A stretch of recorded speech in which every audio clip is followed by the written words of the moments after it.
Good morning, respected invitees.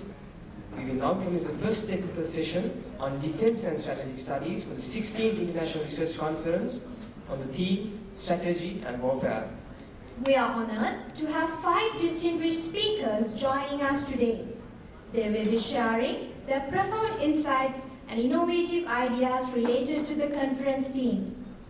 This promises to be an engaging and intellectually stimulating session, guaranteed to captivate the minds of the audience.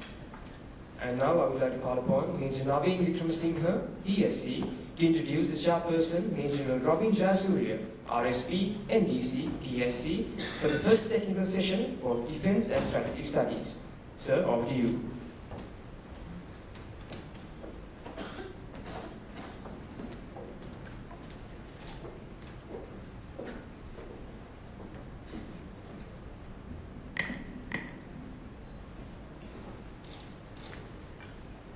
Major General Robin Jayasuriya, RSP, NDC, PSc, MSc, SSS, MPhil, Rector Southern Campus. Colonel RKRP Ratnayaka, RSP, USP, PSc, the Dean, Faculty of Defense and Strategic Studies. Dr. Senadasa Silva, Head of the Department, Strategic Studies. Senior officers, senior lecturers, officer cadets, dear scholars, ladies and gentlemen, good morning to all of you. It is honor and privilege to deliver the introductory speech to Major General Robin Jayasuriya, RSP, NDC, PSc, MSc, SSS, MPhil, the Chair, Technical Session 1 in this recent morning.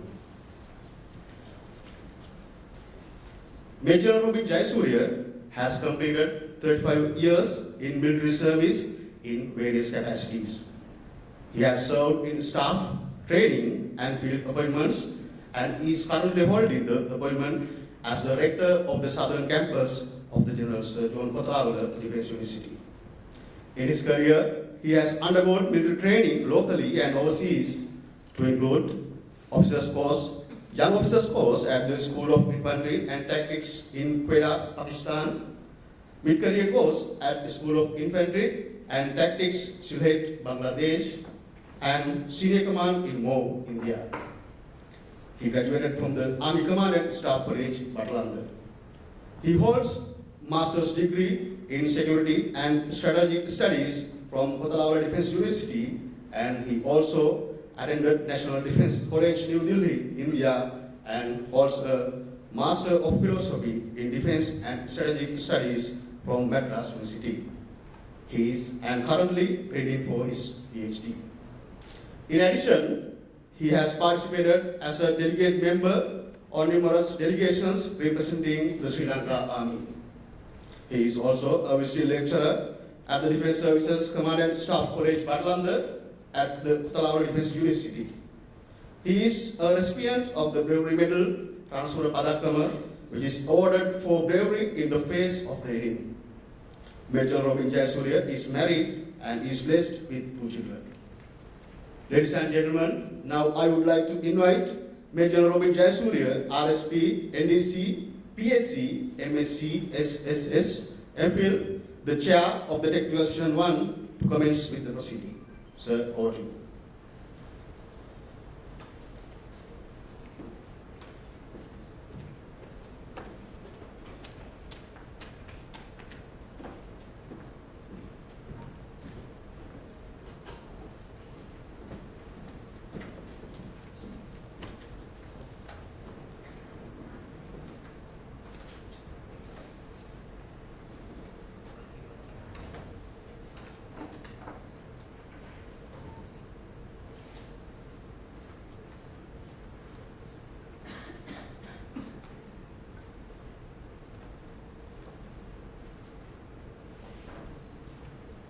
The Dean FDSS, the Head of Department, and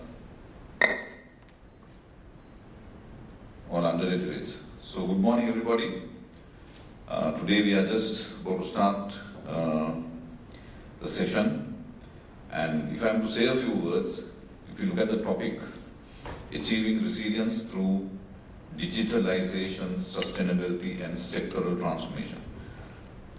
This is a very apt topic to talk about because if we just look over to our neighbor, the mighty India,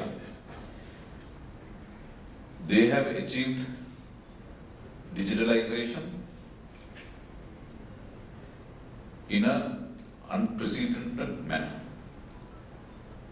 How they did it is worthy of a case study.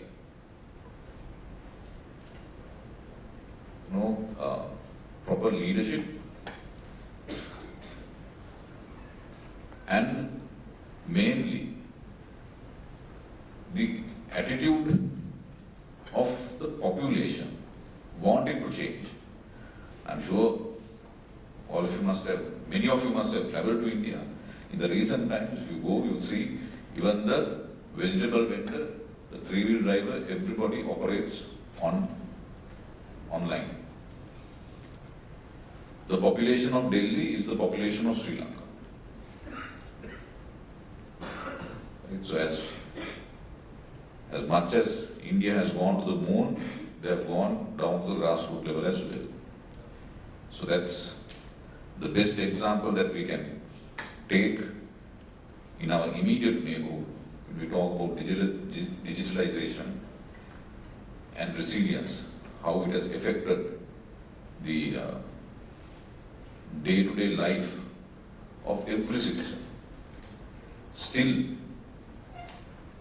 Still they have yet to achieve 100% digitization. So, with what they have so far been able to achieve, it has transformed the lives of a huge country, a big population. So, with that note, I would like to invite the speakers on stage. Please do come and take your seats. We have Yakumlo Padmandi Costa, then Senadasa, Yakumlo Wijetunge, Punsara Amarasinghe, and J.M. Achchige.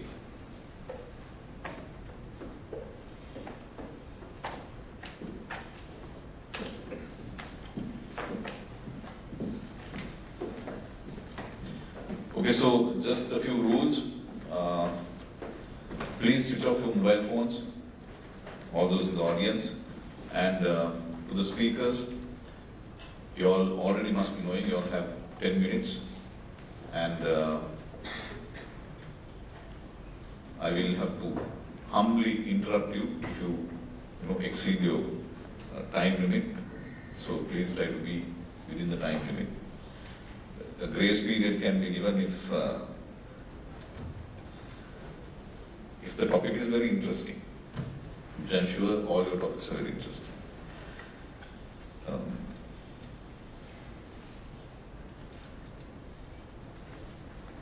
So first we have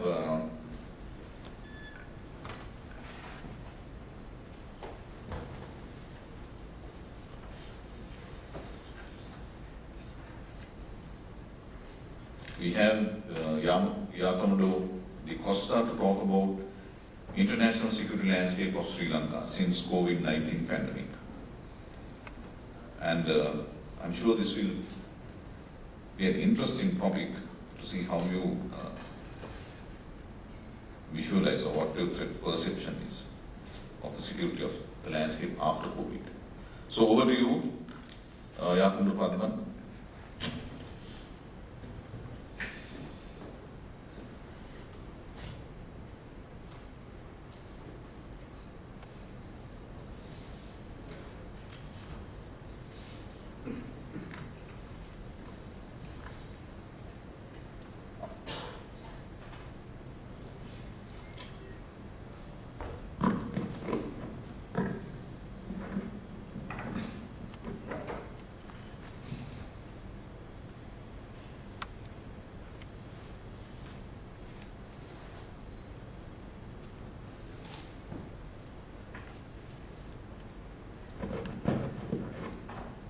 distinguished guests, ladies and gentlemen, good morning.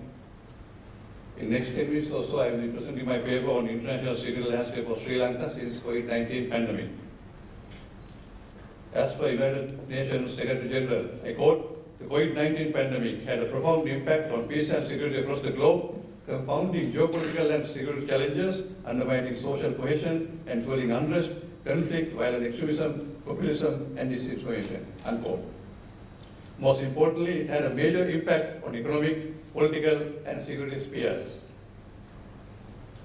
The COVID-19 pandemic has had a multifaceted impact on societies, quickly moving from a health crisis to a broader phenomenon, deeply affecting the socio-economic and political landscape. In that, the three-way nexus between pandemics, national and international security, and international relations have been fundamentally reshaped. The aim of my presentation is as flashed on the screen. The presentation will unfold as per the sequence flash.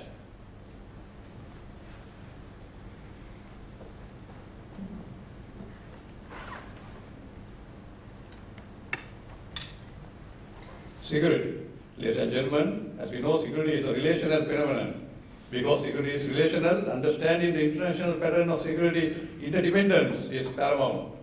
In that, security is a hyphenated concept and always tied to a particular reference object, but not always to state. And security will be read through the lens of national security, whether it is national, international, or human security. It is important that we read through the lens of national security. And it is in understanding international security environment is vital in this context. Ladies and gentlemen, the research paper focuses on the Weber's hourglass model of security. According to Weber, the only meaningful way to speak about security is relate to the classical meaning and broaden understanding of relevant dynamics, not only state to state, but also the quality of international politics and sub-state dynamics. In that, conceptual focus of security is seen only at the state level. Recently, Basil et al. Have identified 4 dimensions of security, namely geographical, danger, preference, and substantive dimensions. Moving further, COVID-19 pandemic and its global compulsions. Ladies and gentlemen, catalyzing economic trends. Many countries found their economic security is in jeopardy. Debt, particularly to developing economies, will strain national capacities for many years to come. Reinforcing nationalism and polarization. Nationalism and polarization have been on the rise in many countries, especially exclusionary nationalism. And deepening inequality and straining governance observed in many parts. Failed international cooperation. The COVID-19 pandemic exposed the weaknesses and political cleavages in international institutions such as World Health Organization and the United Nations. The non-state networks will complement national and intergovernmental action in future crises as well. The pandemic governability, conduct that is meant to shape, guide, or affect the conduct of people or regulation of behavior, that word coined by Michael Fall. The respective governments came out with various strategies to meet this unprecedented challenge posed by COVID-19 pandemic. Ladies and gentlemen, state of expression, word coined by Giorgio Agamben, described as the increase of power by government during supposed time of crisis that was evitable. Securitization of COVID-19 pandemic, the unfolding events made the pandemic secularized in the process. Whether the militarizing of the pandemic is a hotly debated subject. The Great Plague, this plague swept through the city-state of Athens in 430 BC, the second year of the Mediterranean War, claiming perhaps 100,000 lives. At the same time, the plague hit Mestre in 1720 and Spanish flu in 1919 were other examples. Thus, many a lesson could be derived through closely studying these narratives. Interplay between international security and COVID-19 pandemic, a very interesting area. Ladies and gentlemen, in that the paper describes on how the pandemic threats national security, how the instrument of national power affected to COVID-19 pandemic, and what are the impact of the military instrument, and how the COVID-19 pandemic was the defense and security of a nation state. Moving further, the Sri Lanka since COVID-19 pandemic has been affected through the human security, economic security, and energy security, as we are aware. And to get out from this situation, the civil society cultivation and engagement are vital. The paper describes on non-traditional security threats, especially the terrorism through warfare, terrorism through crime, and terrorism through disease. And 4 waves theory of modern terrorism by David's report is one of the most influential concepts in terrorism studies. It is a highly contested one as well. Ladies and gentlemen, it is now felt that religious wave has been affected and now it's a political terrorism. But unfortunately, there are so many counter-arguments regarding this 4 waves theory by modern terrorism of David C. Report. Moving further, deadliest terrorist groups in 2022, according to terrorist group, it is IS, including its affiliate groups, Al-Shabaab, JNIM, and Balochistan Liberation Army, BLA, have been listed the deadliest terrorist groups in 2022. In 2022, these 4 groups were responsible for 3,129 terrorist deaths, representing 47% of total terrorism deaths globally. Another 2,431 deaths, or 36%, were not attributed to any organization. It is vital that we understand the attacks and deaths from terrorism by region-wise. And India, it says from 2007 to 2022, although MENA region and South Asia have topped the list, but it is Sub-Saharan region and the Sahel region are the most affected for the 2022 by terrorism and terrorism-related attacks. The paper describes and try to understand regional security complex theory and the latest situation after COVID-19 pandemic. Ladies and gentlemen, as we are aware, the security complex, a group of states whose primary security concerns are linked together sufficiently closely that their national securities cannot realistically be considered apart from one another. And overlay is another concept that is very important. Local dynamics of security interdependence virtually cease to operate. And pattern of amity and enmity are the 2 vital factors introduced by Barry Busan and the Copenhagen School, where amity is from genuine friendship to expectation of protection of support, and enmity is relationship by suspicion of fear. So the paper described how this regional security complex has been reshaped as a result of the COVID-19 pandemic. So how could COVID-19 pandemic and RST complement each other? Ladies and gentlemen, it is found that COVID-19 pandemic was treated as a threat and in many ways securitized by all countries world over, including Sri Lanka. It is proposed that in an interconnected, globalized world, regionalization of contemporary security threats can be overplayed. As a result, different states deal with pandemic different issues, regional security complex theory at play. It has been understood through this paper. In conclusion, I'd like to quote, states like people are insecure in proportion to the extent of their freedom. If freedom is wanted, insecurity must be accepted, unquote. Ladies and gentlemen, as mentioned by the Honorable President of Sri Lanka, the geopolitics involving Sri Lankan context play a vital role in our security environment as well. Capability of the island nation to navigate through the rough seas of geopolitical complexities would ultimately decide on destiny. It shows that other than this international security complexity, the geopolitical setting of Sri Lanka is vital in focusing further. These are the references and bibliography that has been used, and I acknowledge with sincere appreciation the Sri Lanka Air Force, the National Defence College of Sri Lanka, Institute of Security Governance of USA, and the General Surgeon of Kotelawala Defence University for providing assistance and guidance in this regard. Thank you very much, ladies and gentlemen.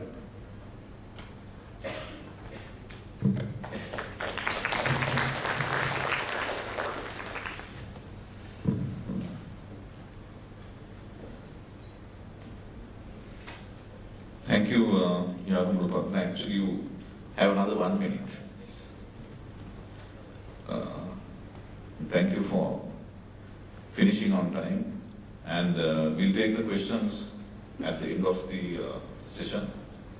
So we'll go to the next speaker.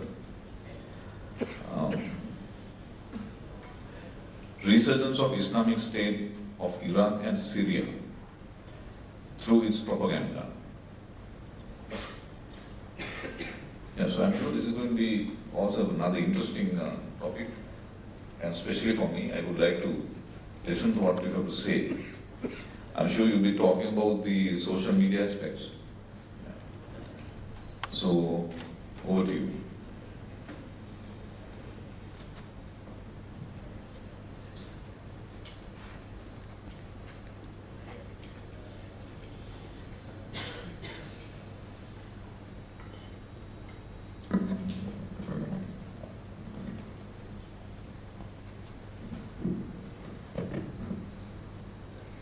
Good morning, ladies and gentlemen. I'm Senadasa, and I'm going to present about the resurgence of Islamic State in Iraq and Syria through its propaganda. So this is the content of my presentation. Without further ado, let's move into the background of the problem. The Islamic State of Iraq and Syria, which is commonly known as the ISIS, is a Salafi jihadist militant group, basically operates in Iraq and Syria with the primary goal to establish an Islamic caliphate. The foundation for the ISIS laid in 1999, pioneering by Abu Musab al-Sarkawi, and it was named as Jamaat al-Tawhid wal-Jihad, which was later became the Islamic State.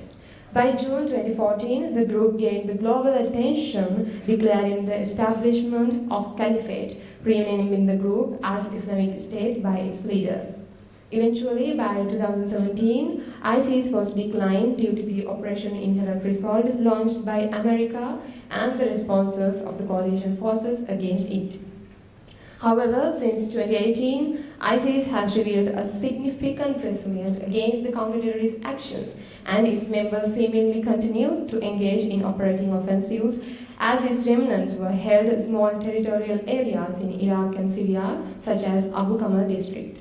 The reason for this is, despite the loss of territorial control, ISIS was in possession of extensive wealth with strong media coverage through which they can continue their strong propaganda for its growth. Within 2018, ISIS began to revert to more traditional terrorist strategies, for instance, engaging in guerrilla attacks in Iraq and Syria and development of a network of sleeper cells. So the research methodology as flashed in the screen. And the primary objective of this research is to provide light on ISIS as a whole and the propaganda used by the group that led it to becoming the world's most destructive terrorist organization, drawing on the group's history, actions, and subsequent global reactions. So let's talk about the nature of ISIS propaganda. ISIS propaganda campaign is the most sophisticated and advanced comparing to other terrorist groups. Basically, ISIS is getting unprecedented dominance on social media and the internet. Al-Hayat Media and Al-Furqan Foundation are the two of the significant and media organizations of the group. Al-Furqan Foundation is an Iraqi-based media organization which is considered to be the primary and the oldest media outlet of ISIS. Reportedly, it has created more than 160 publications, including audio and video contents, which contain the speeches delivered by its leaders, and also a number of documentaries. The videos filmed that are produced by this foundation have been using a high quality and advanced techniques. Through these contents, they try to seek appeal from the audience together with demonstration of the consequences for those who are against the organization. It also produced a 4-part film series featuring British hostage John Cantley titled Lend Me Your Ears. This series represents a counter-propaganda module where Western propaganda messages about the organization are inverted by portraying the British Western captive dressed in an orange jumpsuit similar to those worn by Guantanamo prisoners. Al-Hayat Media is basically focused to a Western audience, and almost all contents of this media are based on English language and Arabic translations of them. Primarily, the production of this media swing between intimidating the audience by portraying extreme violence and the general life routine in the areas under control of ISIS. As for example, there's a short video titled A Visit to Mosul, which conveys the opinion of the people of Mosul who express a sense of security under the leadership of ISIS compared to the previous oppressive Iraqi regime. The most infamous video produced by this center is a message signed in blood to the Nation of the Cross, which was released after ISIS announced its capture and slaughter of 21 Egyptian Coptic Christians in Libya. Apart from them, Dabiq plays a prominent role as the most significant e-magazine of the group. When it comes to the use of social media by the group, it also remained remarkable. For instance, Twitter, though it is possible to ban individual accounts affiliated to the group, they often reappear within hours under a slightly different account's name, posing several challenges towards the policy responses to ISIS propaganda. So when talk about the ongoing threat since 2018, the group has carried out a number of attacks not only limited to Iraq and Syria, but also other parts of the world. Further, Baghdadi, the former leader, who was appeared in a video published in April 2019, addressing about the recent defeat of the caliphate, and he mentioned that the defeat is temporary and the caliphate will be returned once again.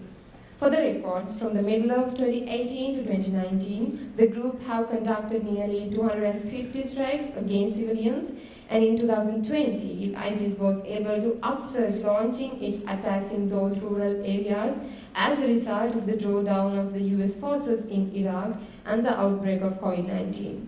By August 2020, nearly more than 100 attacks per month were reported in Iraq, and approximately more than 120 attacks were recorded in Syria.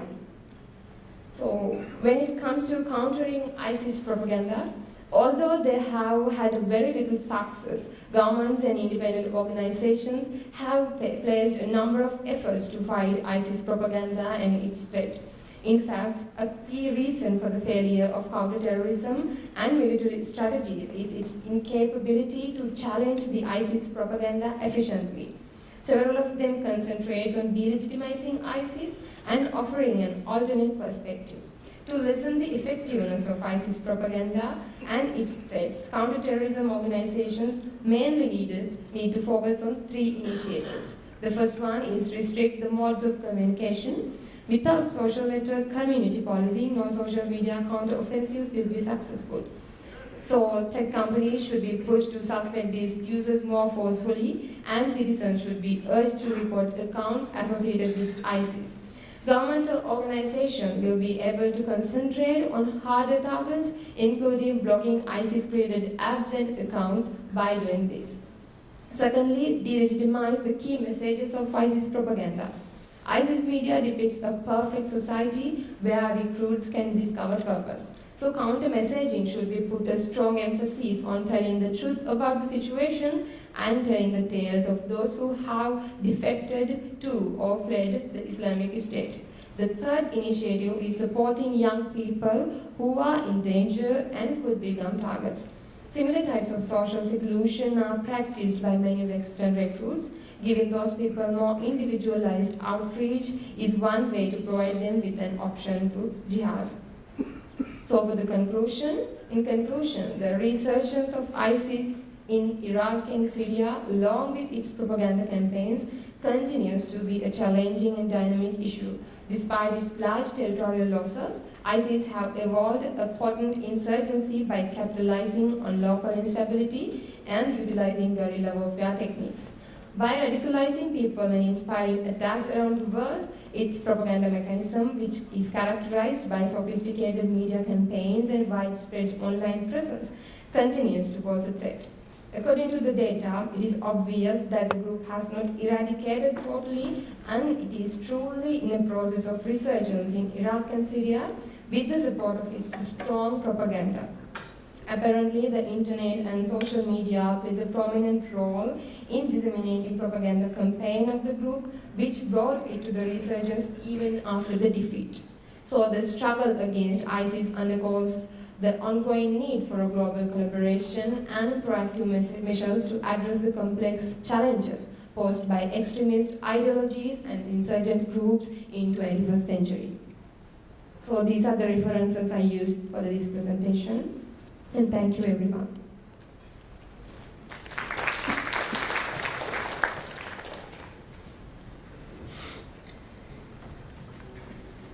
Thank you, Pratibhani.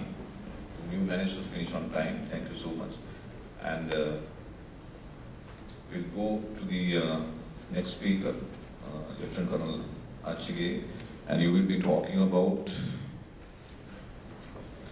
small team as a successful strategy used in the battle against the liberation tigers of Tamil Eelam. And so this is the strategy that was adopted by the Sri Lanka army in defeating the LTTE. So let's see what you have to say about it. I'm sure you must have experienced, lived through it.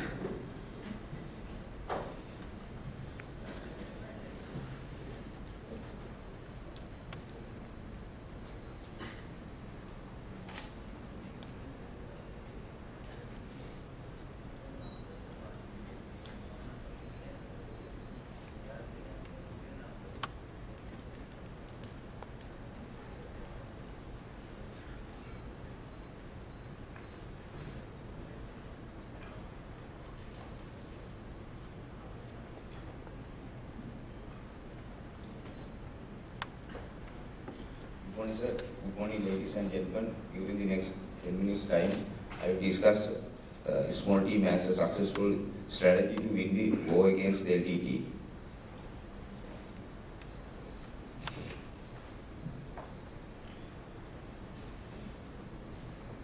Sri Lanka has experienced one of the world's most brutal asymmetric war that has ever taken place.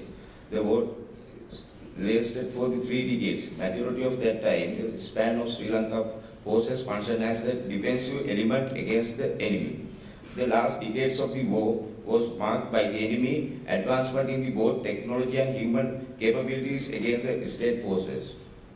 The combat edge over the enemy was decisive factor to overcome the threats.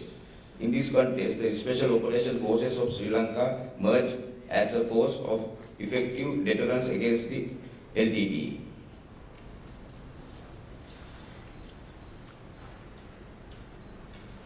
The former Special Forces Operation, Maritime Operation, Air Operation, Land Operation and Intelligence Operations.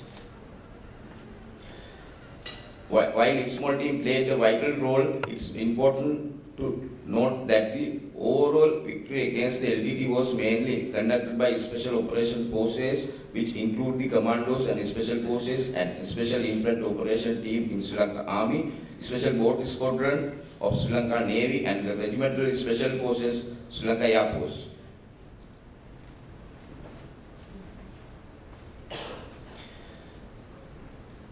The Sri Lanka terrorist conflicts, which lasted for the decades, involving the multiple phases in the Sri Lankan armed forces, employed different strategies and tactics to over time. The fourth stage or a final push to defeat the LTT took place from the 2006 to 2009. This research recognized the effectiveness of special operation forces against the asymmetric enemy. Offensive nature of the small team operation has been dealt with by the author against the backdrop of the combat edge over the LTT. The research objective is as shown on the screen.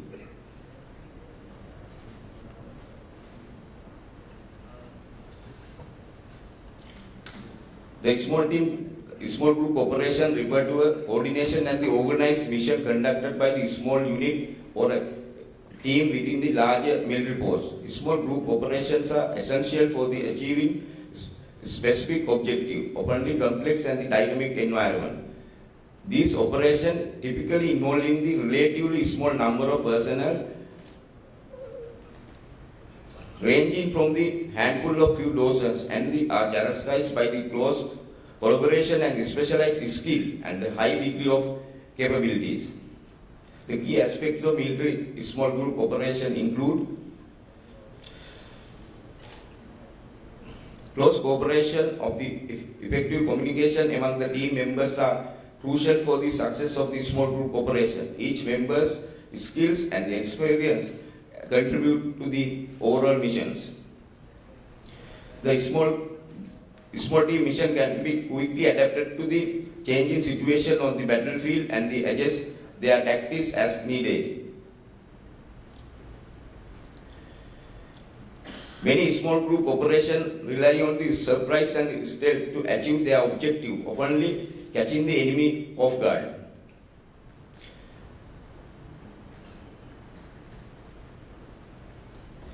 Small team can quickly adapt to the changing situation on the battlefield and adjust their tactics as needed.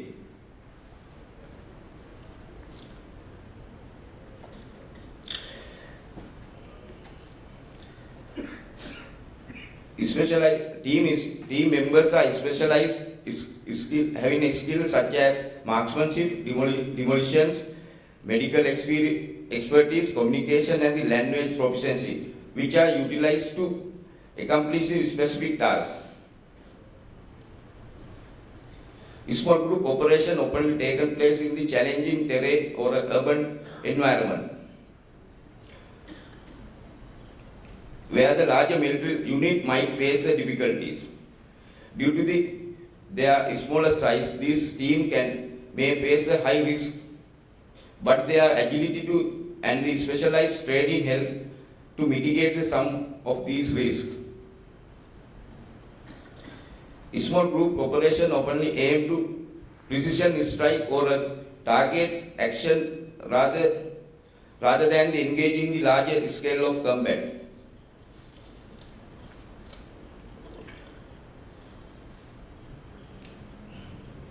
The Sri Lanka war against the LTT, which was lasted for the decades, involved the multiple phases, and the Sri Lanka army employed the different strategies and tactics to over the time.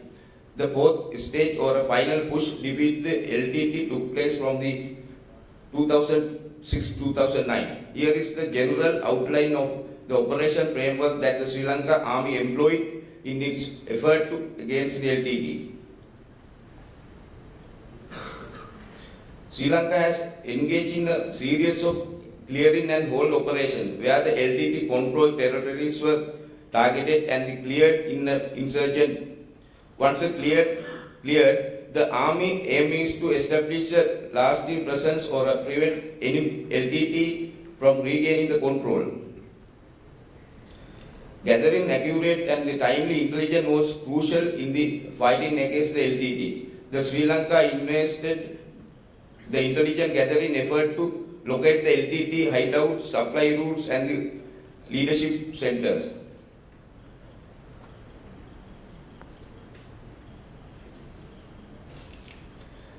The last conflicts intensified was the emphasis on the providing humanitarian assistance to the civil population trapped in the conflict zones.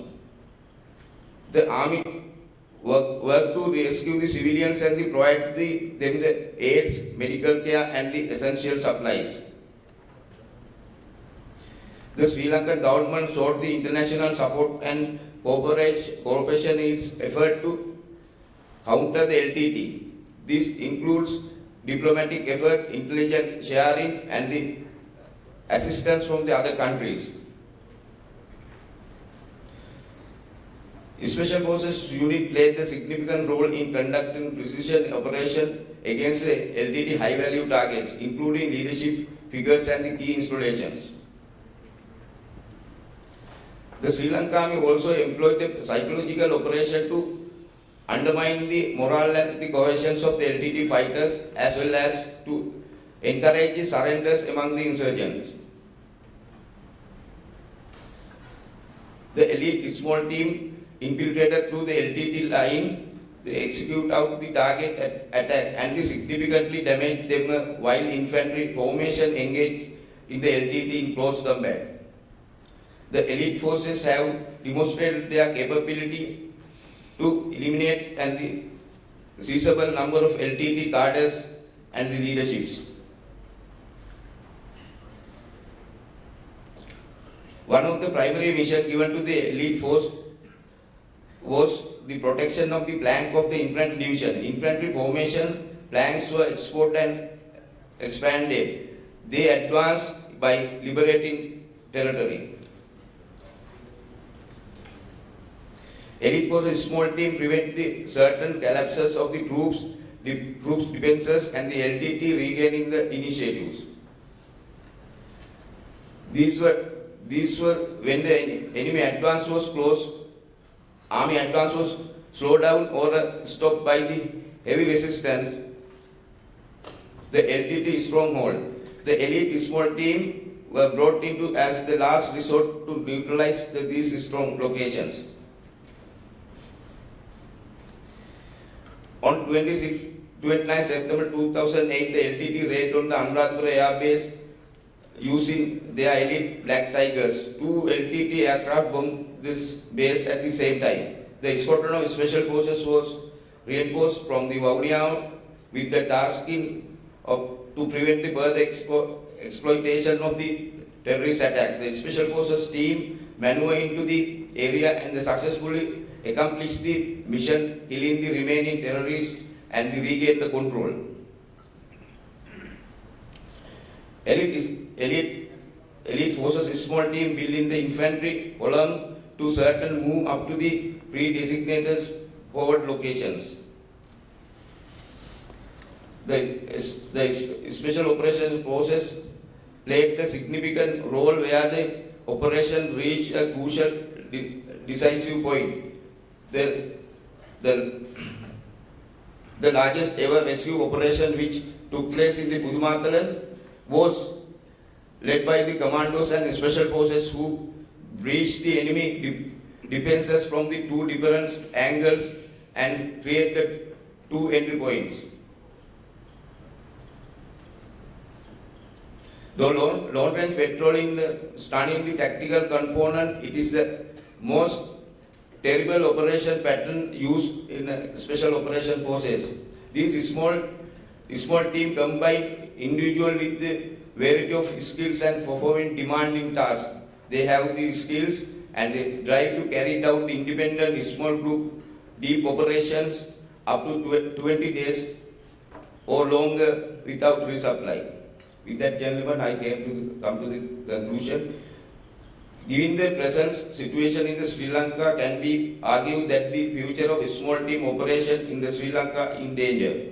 This absence of the clear enemy may be decline the deterrence value of the forces.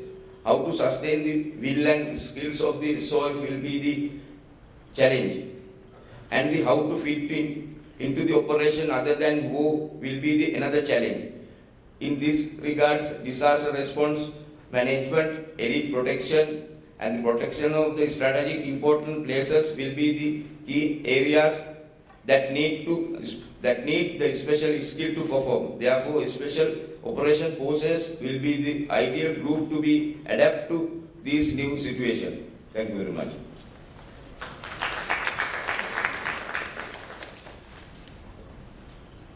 Thank you, Janaka. And so we have the next speaker, Wing Commander Wijetunge.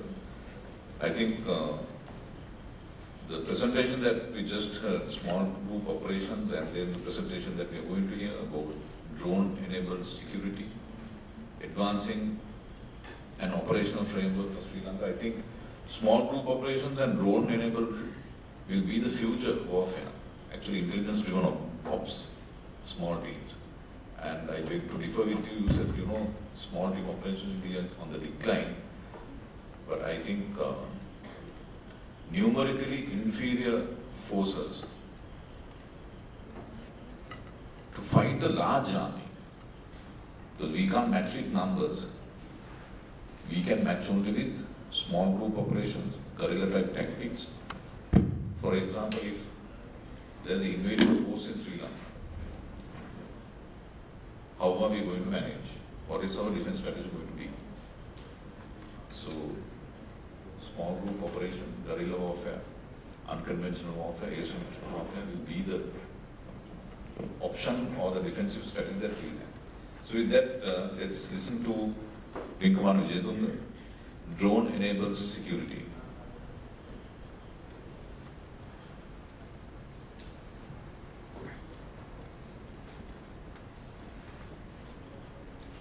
Nagorno-Karabakh war demonstrated the unprecedented paradigm shift in the aerial warfare. Azerbaijan military dominated the battle space using attack drones to destroy Armenian enemy troops and their defense systems. This underscored the dimensions, necessities of the future battlefields. Today, formidable militaries are developing drone technology and expanding their arsenals. However, limited attention has been given in post-conflict to boost Sri Lankan military capabilities. Therefore, Sri Lanka also necessary to identify the significance of drones and its application in the future. Having heard that, the conference chair, distinguished invitees, presenters, academia. Ladies and gentlemen, good morning. I am Wing Commander Wijetunge from Sri Lanka Air Force, and it's truly an honor and privilege me to present in this prestigious academic forum for third consecutive year. During next 10 minutes or so, I am able to discuss about drone-enabled security for Sri Lanka. Today, my aim is to acquaint the audience on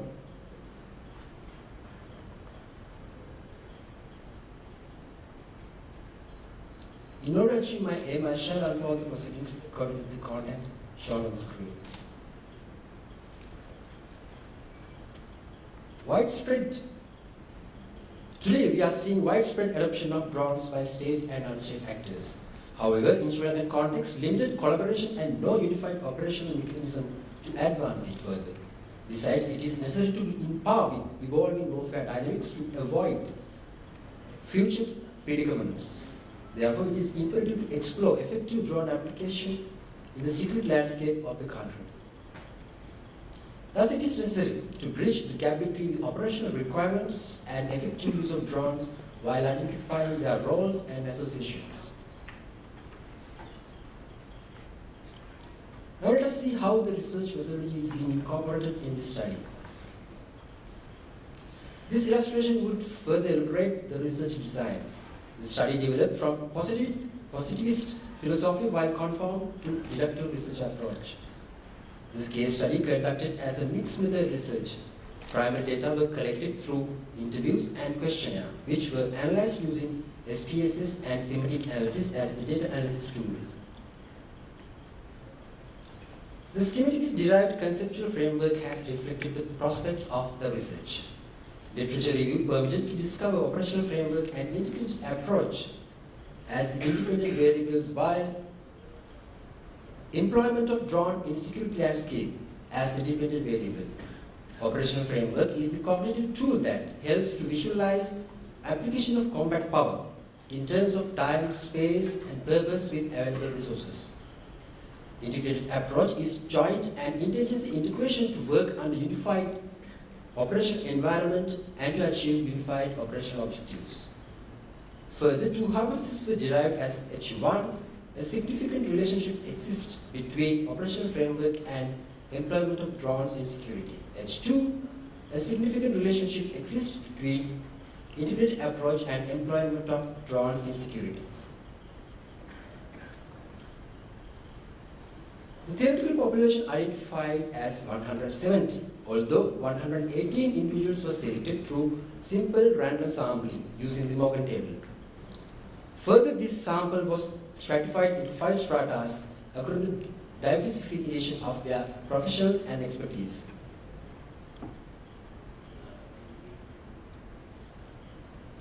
Now let me go to the salient findings of this study.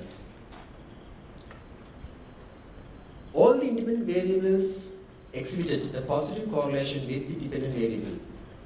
All p-values are below the significant level of 0.05. The Spearman correlation coefficient values are above 0.5.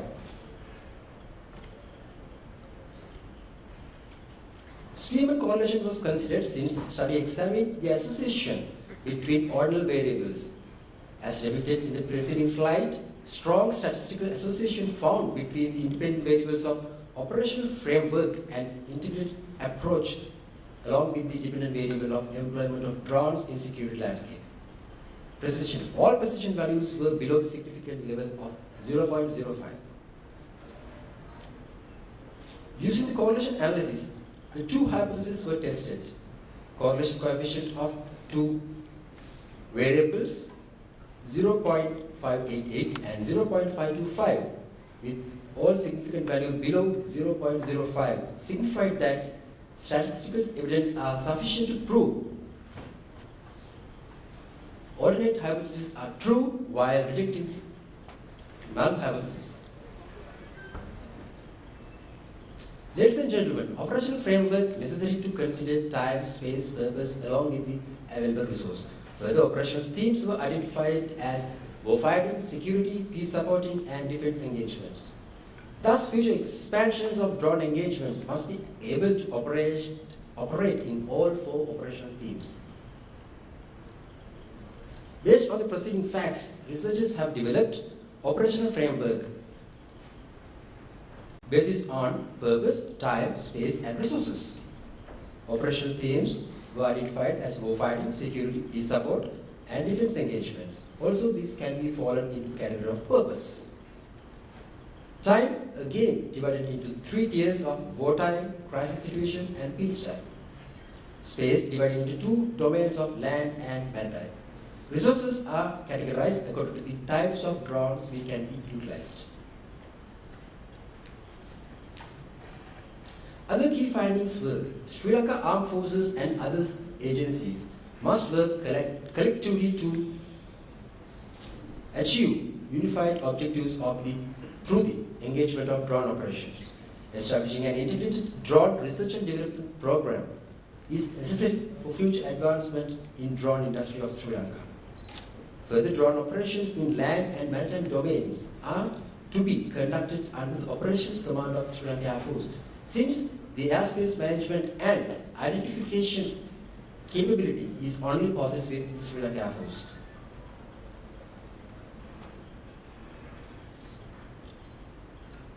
Based on the aforementioned findings, now following recommendations were made, and let me go through those.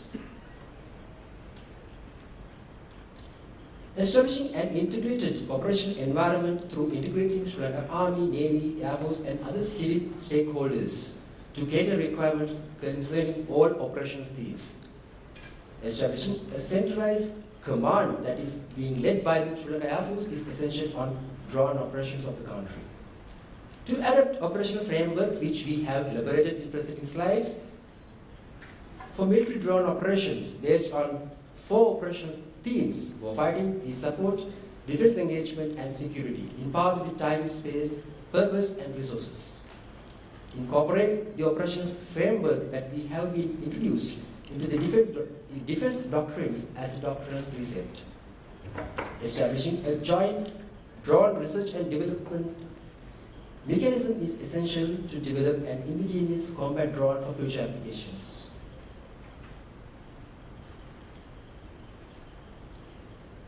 Ladies and gentlemen, now let me conclude with my concluding note. The study explored employment of drone, which is determined by operational framework and integrated approach. Further, the study shed light on the significance of developing a comprehensive operational framework for drone operations in Sri Lanka. Besides, it also stressed the importance of collaboration among various stakeholders to take part in drone operations. Ladies and gentlemen, tackling these aspects would allow Sri Lanka to establish a robust and effective drone operational environment while boosting its security operations. With that, these are my reference materials which will help me to develop this study.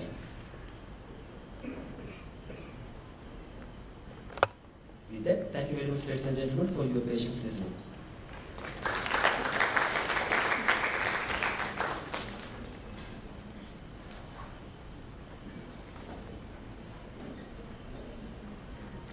Thank you, Wijetunge. The speakers have been very good, managed to keep time. So we'll get on to the next speaker, who will be talking about comparative analysis of Clausewitz and Basil Liddle Hart's military theories and their applicability in modern warfare. So I call upon Amarasinghe. Very interesting. I have not seen anybody try to compare this before. So let's see what you have.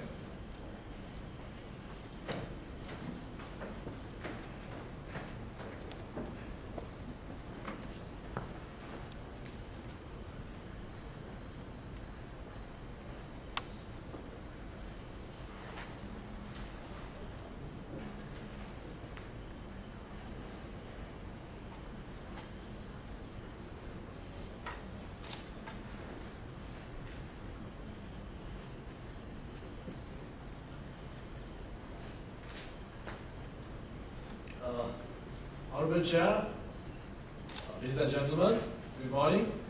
In an audience surrounded by the Commission officers and the cadet officers, I have a task of talking about the military philosophy and how 2 military theorists have described and analyzed the nature of war, which is by all means a bit of a dangerous task as civilians to do. But I think in my research presentation, the objective is a bit of a 2-fold task. If I go for the objectives, it firstly examines the differences between the 2 military doctrines separately, while astutely examining their applicability in the modern battlefield. And in doing this task, this study looks into the Sri Lankan civil war, which was by all means an unconventional war within a state, and also Russian-Ukrainian military conflict. And secondly, this paper is expected to assess the applicability of those to the military doctrines with regard to the modern nature of war. So in doing this task, first of all, I would like to pay your attention to Clausewitz. The Karl von Clausewitz, who happened to be a very highly celebrated military thinker in his time in the 19th century, who served for the interest of the state of Prussia in Europe. And the Prussia was actually sandwiched between France and Austro-Hungarian Empire. And while serving in the army, Clausewitz realized the difficulties and also the kind of challenges that he had to face. So he completed a text called On War. In On War, the most famous, the dictum that Clausewitz adopted was, war is nothing more than the continuity of politics by other means. You are officers and soldiers fighting in the battlefield, but eventually, if you look at the bottom line, it serves the state interest. None of you will fight for your personal interest. So Clausewitz analyzed war as nothing more than but a continuity of politics by other means. So if you look at the factors of the Clausewitz's philosophy, the Clausewitz developed his military theory in war after having seen the Napoleonic Wars, because in his time it was the height of the Napoleonic Empire, and the Napoleon Bonaparte's fighting was going on in the continent. So he looked at how Napoleon Bonaparte adopted the greater number of the superior strategies in infantry. So Clausewitz's philosophy mainly focused on adopting the greater numbers in the army, the greater numbers in the infantry. So that was the formula that he developed throughout his military philosophy. And also we need to understand, Clausewitz developed a triangle, a pyramid, which is known as the paradoxical trinity in strategic warfare. You will see the portrait of General Clausewitz.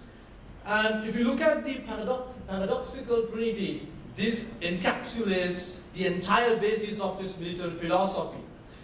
The first factor regarding the paradoxical trinity contains the government, the state. And he talks about state as a fundamental pillar which operates and which empowers the soldiers to initiate war. And secondly, the people. And Clausewitz described, if you don't have the support from the people, your citizens, and if you don't have the warlike moment among the citizens, war is going to be an impossible task. You will not win your war. You cannot succeed in the military, the battlefield without attaining the adequate support from your citizens. And finally, it's the military, the army. So in this paradoxical trinity, Clausewitz describes there should be pivotal factors behind the success of any war. First thing is a primordial violence, the hatred towards your enemy. So that is up to the government apparatus to initiate and to generate the hatred towards the one common enemy among the people. So if the people are not willing to support the army, the war, the entire war itself becomes a futile affair, which was rather the phenomenon in the case of the First World War. And also even if you look at if you go through the ancient history, when the Hannibal was marching to Rome, his own city-state in Carthage in the northern Africa, the Carthaginians were not ready, not willing to fight. So it ended up in an unmitigated disaster. So if you look at if I try to examine what were the main, the strategical tools adopted by Clausewitz, ladies and gentlemen, when it comes to the Clausewitzian analysis in war, they were simply believing, I like to quote, we must select for our attacks one point of the enemy's position and attack it with great superiority. So that gives a little bit of an understanding about his overarching principles in war. He was not a man who did not believe in the small numbers or small units. His philosophy related to the magnitude of the army. And And surprisingly, the Clausewitz became a celebrated military philosopher in early 20th century till the outbreak of First World War. But the First World War brought a greater nemesis to his military theories, because those who believed in Clausewitsian analysis, especially the Great Britain, the Russia and the French allies, they could not achieve the military success in the war front. Because why? If you read the military history, you find that in the Battle of Somme, or even in the Gallipoli, in the Western Front, in the First World War, the argument on the greater numbers, the greater magnitudes, or the war machines did not become successful. In the Battle of Somme, the British regiment lost more than 6,000 soldiers within first 2 hours. Because why? They thought that by adopting the greater number of infantry, they can achieve the success in the battlefield. But on the contrary, they lost their soldiers. So with that light, I would like to enter our next philosopher, Sir Basil Liddle Hart, the Captain Basil Liddle Hart, who served as a captain in the Yorkshire Regiment of the Great Britain. And while serving in the Great War, he understood that the contention on the great numbers or the magnitude of the forces is not going to work out. So he read the general Sun Tzu, and he understood that in order to defeat your enemy, you should not always rely on the great forces. And he rejected the idea only the major battles can bring your success. Instead of that, countering Clausewitz, he wrote this book, The Strategy. In Strategy, I would like to summarize the 3 main pillars that he adopted. First thing, he stated, I quote, the art of disturbing and applying military means to fulfill the end of policies. Secondly, direct attack against an enemy finally position almost never worked and should never be attempted. Thirdly, to defeat an enemy, an army commander must first upset the equilibrium of the enemy, which is not accomplished by the main attack, but instead it must be realized before the main attack even begins. Ladies and gentlemen, he used this indirect approach. That was the greatest contribution of Basil Liddle Hart to the military science. The creation of indirect approach. The indirect approach was developed after a careful and a very astute critical examination of the modern military history. In his Strategy, the classic text written by Basil Liddle Hart, he argues, when the greatest general of the Carthage, Hannibal, crossed the Alps to conquer Rome with a magnitude of forces, the Roman general, Scipio Africanus, was upsetting the Carthaginian war strategy by crossing the African peninsula and by attacking Hannibal's own city, Carthage. So when Hannibal was moving to attack Rome through Alps, the Roman soldiers were attacking the home of the invader. That was the indirect approach. That was the best historical illustration that Captain Basil Liddle Hart used in developing the military theory called indirect approach. So with this, ladies and gentlemen, I'll come to the second part of my presentation, how both Clausewitz and Liddle Hart are still dwelling in the modern warfares. I have taken 2 examples, one from the Ukraine and the second one from the Sri Lankan Civil War. If you look at how Clausewitz influenced upon the Sri Lankan Civil War and also the Russo-Ukrainian conflict, first thing I would like to emphasize is the warlike moment, which I discussed in the first part of my presentation. When Clausewitz discussed about the warlike moment, the people, you have to have the support from the people. If you can't generate the primordial violence among your own citizens, war is not going to be a successful endeavor. You take Ukraine as an example. When Russia launched the attack on Ukraine on the 22nd of February in 2022, Russia attacked with the fullest force, with a greater number of the military infantries, air power, and the missiles. But did it work? No. Because why? You find the civilians in the Kiev were preparing to die for their country. The sentiments created by the Ukrainian president among the people against Russia even though they were the Slavic brothers against Russia as the common enemy. It worked pretty well. The Ukrainian counterattack adopted in the battlefield finally brought unmitigated disaster on the Russian soldiers, because finally even the civilians themselves embraced joined the Ukrainian forces. So let us take this example from Sri Lanka, how Clausewitz worked in this country. Ladies and gentlemen, we find throughout the 90s, especially during my childhood, we found that the army adopted the operations starting from Resurgence to Jayasuriya. But at the same time, we heard certain slogans called Tavalama or Suduleluma. All these movements were focusing on creating a peace completely antithetical to the military sentiments. But when we started this fourth Eelam war in 2006, the state adopted something more innovative, Api Venu and Napi. The country, the whole island, the entire nation supported the military doctrine. The people stood along with the army. That was the apt manifestation of Clausewitz's first principle, the warlike moment. You have to have the military sentiments among your people. And secondly, let us see how indirect approach adopted by the Sir Basil, Liddle, Hart, worked out in the modern context. Ladies and gentlemen, I'd like to take your attention to the Ukrainian conflict again. If you look at the Ukrainian conflict, as I pointed out in my presentation, the Ukrainian resistance became more fearsome against the Russian army, even though Russia has the greatest number of armed infantry forces and the armed vehicles along with the missiles. But still, they have not been able to gain successful military victories against the Russian forces. Because why? Against the Ukrainian forces, because why? Ukraine has aptly adopted the indirect approach. How they adopted the indirect approach? That's a question that comes to the fore.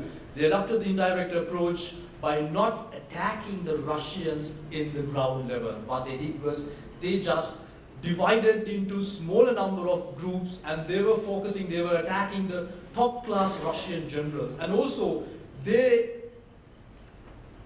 destroyed and they attacked the supply chains of the Russians. So the Russian war machinery has been encircled by this tremendous resistance adopted by the Ukrainians. So let us try to understand how indirect approach of Liddle, Hart became the consolation in the Sri Lankan civil war. You know, throughout the civil war, in the very first phase, the Sri Lankan armed forces, they adopted a strategy to attack LTTE through greater force. In 1979, President Jayaratne sent Brigadier Tissa Wijetunge, known as Wijetunge, to crush the LTTE terrorism in the Jaffna Peninsula. But it didn't work. No. Within a year again, the LTTE and the separatist movements were revived. And throughout the 90s, starting from Resurgence to Jayasuriya, the military, the machinery of this country, the armed forces relied on mega-scale operation, but finally got nipped in the bud. But there was one officer in Sri Lankan army who understood the lacuna behind the military machinery and the war strategic thinking in this country. That was General Wijetunge, Cecil Wijetunge. In his unpublished memoirs, he has stated, I would like to quote,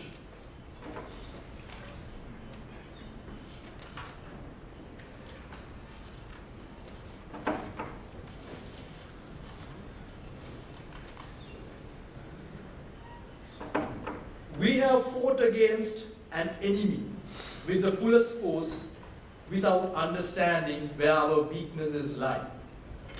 In that case, the Sri Lankan army should use its fullest strength to defeat LTTE, not by attacking both northern and eastern provinces simultaneously. First, we must focus on the eastern provinces where the LTTE remained relatively weaker. And after capturing the eastern provinces, the army must use its fullest strength to eliminate LTTE in the northern province." Ladies and gentlemen, that's a very practical manifestation of the indirect approach. I pointed out in my very first half of the presentation, my presentation that you should never attack on the strongest point of your enemy. Your attack should be focused on the weakest part of your enemy. And General Wijetunge passed away as a disappointed general in year 2001. And throughout his career, this military strategy was not adopted. But it was finally adopted in the fourth part of the fourth Eelam war in 2006. You may recall the army firstly won Toppigala, the eastern province, and then the Sri Lankan armed forces concentrated on the northern province. So let me conclude, let me come to the bottom line of my presentation. Both Clausewitz and Liddle Hart were the products of their time. The historical antecedents, the events they witnessed, the political ideologies they revered simply carved the military philosophies that both of them produced. None of those theories in war are highly unlikely to be the most appropriate ones in an era where the asymmetries of war have come to the fore. Even the Ukrainian war effort, harbored by the indirect approach, would be challenged by the growing massiveness of the Russian attacks. The overarching analysis arising from this comparative study of both Clausewitz and Liddle Hart, based on their utility in modern warfare, proves the impossibility of adopting a single military strategy. Thus, the future of the war is likely to be blended between both Clausewitz and Liddle Hart by opting for a middle path. Thank you.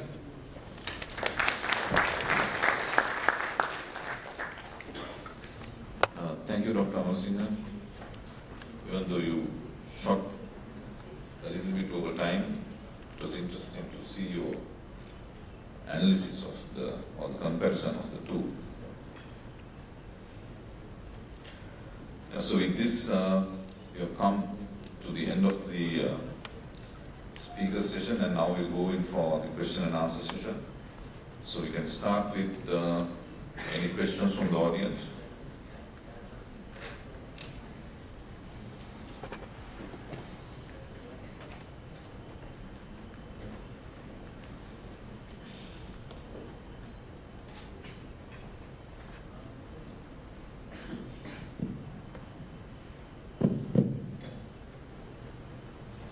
Thank you for the session, sir. I'm in command of the from Institute of National Security Studies at the Ministry of Defense. So my question goes to Dr. Punsada. So during your presentation and your paper, you have highlighted that one thing. I just have a small contradiction with the idea that you have made, sir. First thing, Sri Lankan war is not a civil war, and it is a operation other than war, that is OTW. That is my first question, how we connect that to a war that was elaborated by Clausewitz, which is, because he was talking about a war that is doing with another nation.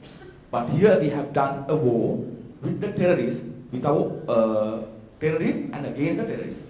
So that linkage, I have a mere doubt on that thing, sir. That's my first question. And the second one, beg my pardon for the second one, sir. Sir, when we are discussing about this, at the latter stage, you have emphasized that by targeting the enemy's weakest point would be sufficient enough. So, but in the current war scenario, if we take from the 6 days of war at the Israel and the rest of the Arabian countries, they were targeting the center of gravity at the most strongest place. So the current situation, in the current situation, most of the countries are trying to target the center of gravity at the most strongest place in order to avoid the retaliation.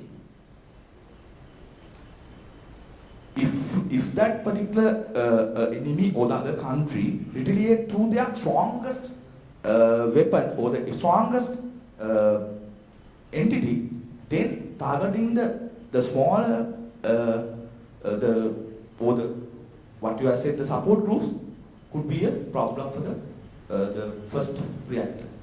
So that is my two questions. Thanks a lot. Those were very amazing questions, actually. Especially the first question, yes, I do certainly agree with you because Clausewitz developed his military strategy against the continental powers in Europe in 19th century, and I was referring to the Sri Lankan Civil War, which is a war within a state between terrorist movement and the government forces. But I think my emphasis was mainly focusing on the ideological pillars adopted by the Clausewitz in the primordial trinity. I think when we talk about the paradoxical trinity, the army, the people, and the government, that triangle, regardless of whether it's a interstate war or a conflict within a state, that ideology which is applicable to all the armies, regardless of the time and the places and the nature of the war. That was the first thing. Because when I compared how Clausewitz influenced on generating certain sentiments in Ukraine, I mean, I can't exactly argue or highlight or come into a hypothesis stating that both Sri Lankan government or the Ukrainian forces adopted Clausewitz after reading it. That is highly unlikely, but these are just parables that I highlighted. And secondly, yes, I do certainly agree with you. Sometimes when it comes to attacking a greater power with a greater force, a greater effort, that would be successful. But then again, I think if you try to understand what exactly Liddle Hart emphasized, what he described in strategy, he wanted to say that if you are weak, if your strength is not adequate to confront a bigger power, a bigger country, then you should not commit harakiri by focusing on the strongest part of your opponent. That's what exactly happened in the First World War. Because in the First World War, he saw how the British and the French soldiers were slaughtered by the Germans, because British and the French soldiers didn't know about the artillery technology vested within the hierarchy, the German war machinery, without knowing that they attacked. So that finally impacted on a greater decline. That's why the Liddle Hart emphasized and highlighted that you should sometimes focus on the weakest part of your opponent rather than taking the strongest part. Thank you. Thank you, sir. Gentlemen, I encourage the questions to be short and the answers also to be short. Otherwise, we run out of time. So when I have clarification to Dr. Amarasinghe again, and thanks for your brilliant presentation. And it was so colorful. And this is clarification, it's really not a question. As Nith asked, was there a civil war in Sri Lanka? It's a strong terminology. Because if we use this one furthermore, so this is leading to some other contradictions also internationally. Really, it is the organized groups within the countries, within organized groups. But when when a group becomes tactically, technically, so equipped, so trained, and so recognized by the international, we no more civil law as we studied, as we heard, as we learned. So was there civil war in Sri Lanka? That is the clarification. Thank you. Since it's a clarification, I think answer is not required. It's duly noted. So, I listened to all the presentations, fascinating presentations. I will forward my question to my colleague in the department, Colonel Manikashi. The thing is, it's about the special forces. I have learned all the special forces came up in Sri Lanka in the 1980s. And during President Jayaratne's era, there was a prediction to the SAS in UK, the special forces. But they were the first to come here and train the special forces.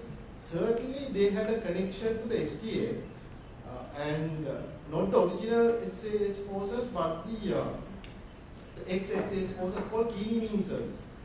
And at that time, the Indians didn't like that. In the Indo-Sri Lanka Accord, one of the conditions was to stop this, connection with the external special forces. I just like to know how the beginning happened with the the special forces, and at the same time, what's your connection with like the STF, the police special forces? Are they belong to this elite category of the military special forces? And what's your connection to the foreign elite forces? Dr. Asanda, these are interesting questions. I should say the special forces were established and formed in the 1986 before the JVP instructions to rise up. And this brilliant idea came to our founder father of General Rector. He was at that time a major.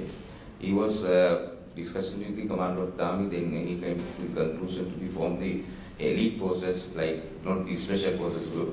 Previously we called the combat repertory, the two gentlemen and the 38 soldiers we formed. It is basically the training was given by the SAS, the British Special Forces.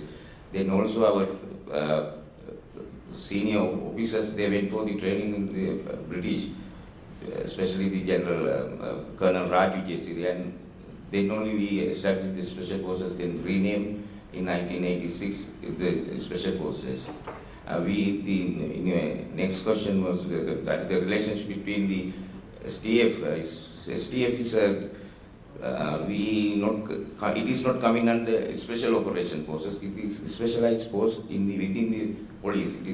We are under the Minister of Defense. All the commando, special forces, RSF, all the three forces which I said, the tri-services under the Minister of Defense, and the police coming under the Department of the Civil Administration. That is the difference between. Have I answered you, sir?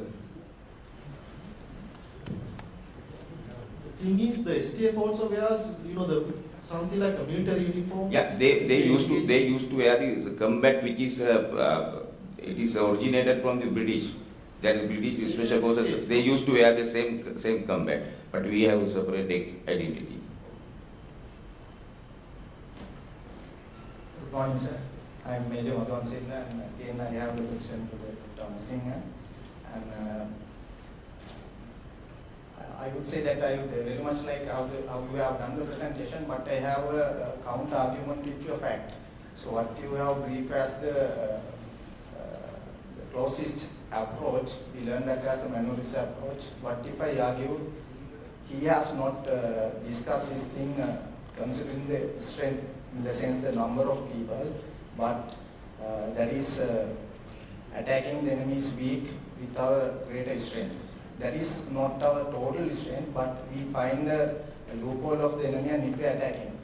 I argue that that is same as the indirect approach, what we are learning in the military as a minority approach. So yeah, Yes.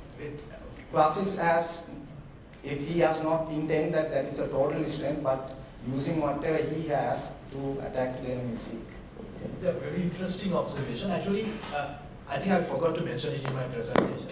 What exactly happened was, as you pointed out, it was not regarding the magnitude, the number of the forces, but of course he focused on the importance of infantry in any war in the 19th century.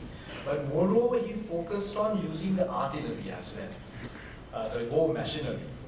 But the understanding Clausewitz's theory was, I think, misinterpreted in the early 20th century. That's what exactly happened in the Great War. So you said that in your statement that Clausewitz wanted to, by using the sense of superiority, he wanted to attack the center of the enemy. Yes, that was the main contention that he brought. But did the armies of the early 20th century use it? No, that was the question. So that's why we have to again revisit Basil Hart. Hart realized the Clausewitz was misinterpreted, and also he realized that Clausewitz didn't exactly focus on using the small segments in the war.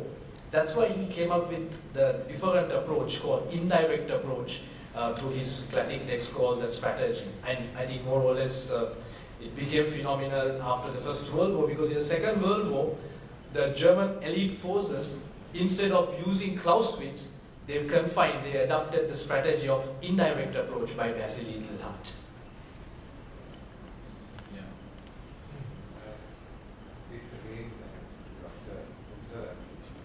I would like to, I mean, it's a very good presentation. I mean, it's pure theory that you were talking about, war theory. I mean, it should be very courageous of you to do that presentation, and you did it really well.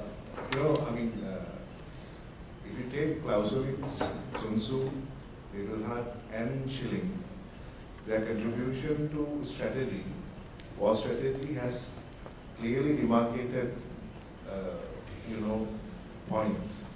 Basically, Clausewitz was, as you said, talking about physical aspect of war, where Sun Tzu was more into the moral aspect of war. But Liddle Hart contributed, I mean, what you said was correct, but he also contributed about bringing the war into the other fields. After Liddle Hart, we can see the rest of the fields in, I mean, many universities following the military strategy to study their own respective fields, especially the management. I mean, Liddle Hart is being heavily studied in the management field. And then Schilling comes and says, you don't have to win the war. Deterrence is a better way of settling down. Can you elaborate a little on Liddle Hart's contribution on how he brought it to the other fields? You know, I mean, Liddle Hart is known for that, basically. When you look at the evolution of strategy in Europe, Liddle Hart is basically studied. I mean, he's been regarded as a person who brought strategy outside the military framework. Yeah, happily remarked, especially with, besides his contribution to the literary sciences, as you correctly pointed out, more than Sun Tzu and Clausewitz, Liddle Hart became a great expert for many of the entrepreneurs. I mean, probably if you go through the autobiography of Steve Jobs, you would come across Steve Jobs as he's one of the favorite thinkers happened to be Liddle Hart. As I said, the Liddle Hart, in his the military speculation, he argued that in order to gain a victory, you have to disrupt the equilibrium of the enemy. So, which means, you have to create a deterrence. Without striking, you have to, achieve your means. So, I think in Steve Jobs' case, he had clearly stated that how he was using Liddle Hart to gain the better shares in his Apple company when he was finally fired from the company. In his second return, what he did was he came more stronger. So in his autobiography, he has stated that Liddle Hart was his savior. So that was one illustration where how a military thinker infiltrated into a civilian's life.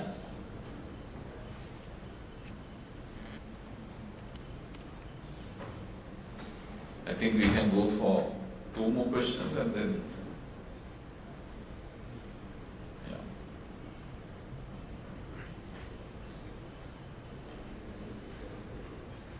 Then the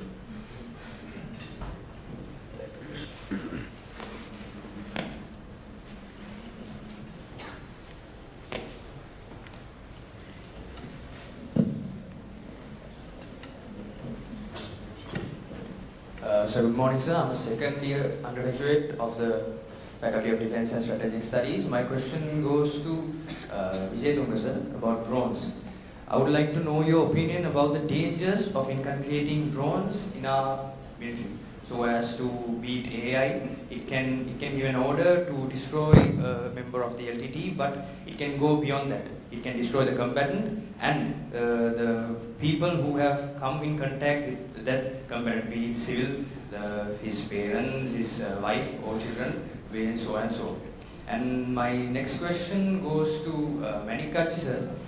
I would like to discuss with you, I would like to know your opinion about inculcating that same drones in your small team effort theory. So imagine a team of 3 men with 10 drones. I would like to know what is your opinion about that effectiveness in inculcating drones into our military, about the opportunistic side.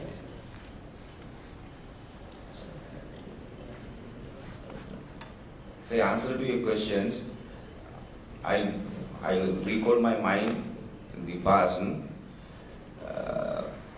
the way we conduct the small team operation, we reduce the number of the team to to enhance our capability, we used to have the remote control devices to engage the enemy without firing any single rounds. It was to explore the some kind of IED or explosive devices. We used to initiate the devices with using the remote control. Then the new version of the new modern version, you referring to the drone. If the drone can be operated with the small team operations, it will be more beneficial and it will be good for a special forces, soldiers protection and everything. I am totally agree. I am taking in it's a positive way. It can enhance the capabilities of the special forces, allied forces in the country. Thank you. You want an explanation about incorporation of artificial intelligence into drone? Is it? Fine. Thanks. Yes, indeed. It's been already done. Even though it's a novel concept for Sri Lanka, it's been already done by our neighbor India. Incorporation of artificial intelligence into drones. It has the capability of incorporating biometrics of particular person into the drone, and it has the capability of facial recognition or else other recognition, so it can be targeted a particular person within the thousands of people. Specifically, it can be targeted. That's the adverse impact of incorporation of artificial intelligence in drone in the context of military. And when it comes to when this technology is very cheap and readily available in the drone technology is very much cheaper in today's context, and if anyone has this capability to incorporate these two dimensions into one entity, so if this technology fallen into the hands of terrorist organizations, it would be a chaotic situation. And in the meantime, I would add what said about the application of drones in small team operations. It's really benefited. So it would curtail the application of large-scale drones in the tactical battlefield. So where the small-scale drones easily can be flown into the inaccessible areas in the ground, and they can have real-time picture within themselves, and they can adjust their operational requirements according to that particular real-time data available. Thank you. Okay, I think with that we'll sum up the session, and we have already overshot by 10 minutes. So I think we had different topics and different ideas. Of course, the discussions were also very good, and I think it threw light on the different areas of especially the digitalization and the advantages we have if we can, get into this digitalization and use it, which will of course definitely give resilience in time to come. And if we are able as a country to have accelerated projects to get to digitalizing or getting into a digital economy, as we are striving to do, I think it would be beneficial all around for everybody. And thank you very much for each one of you for coming here and sharing your thoughts. And with that, I sum up the session, and I hope everybody learned something and enjoyed the session as I did chairing the session. Thank you very much.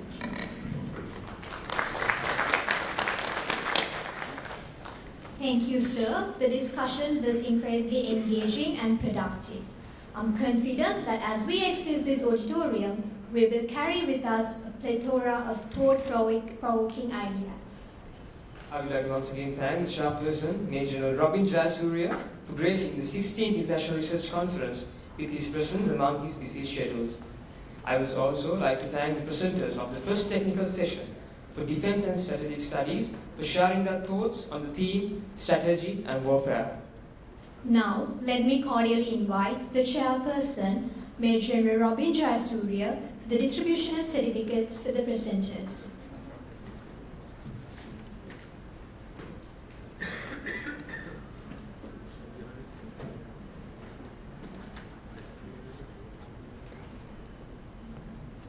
Air Commodore PND Costa,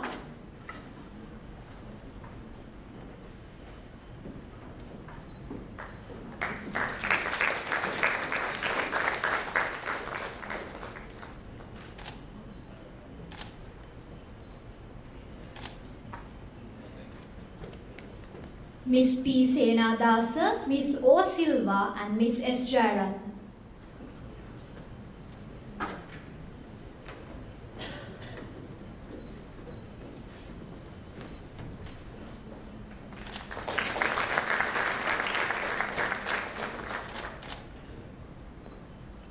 Lieutenant Colonel MADCK,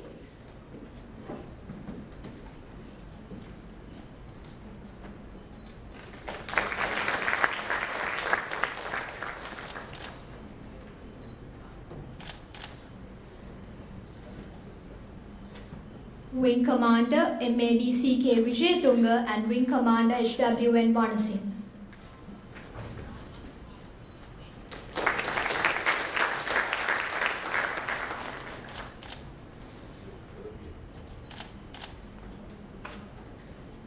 Dr. P. Amarasinghe.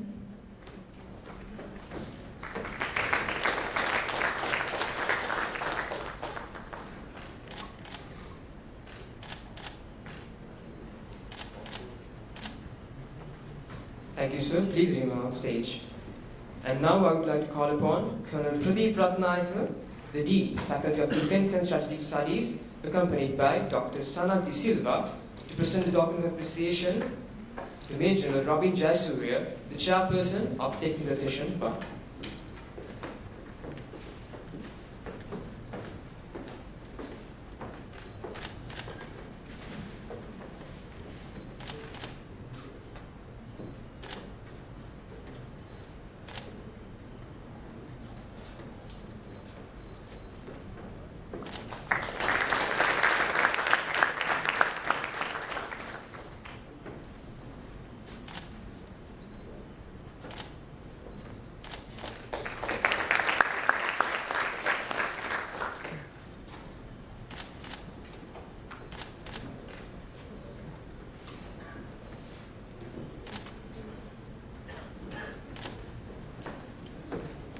Thank you, sir.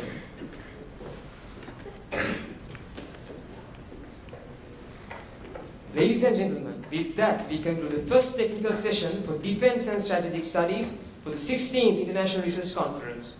We will commence the second technical session for Defense and Strategic Studies at 10:30 a.m. Thank you.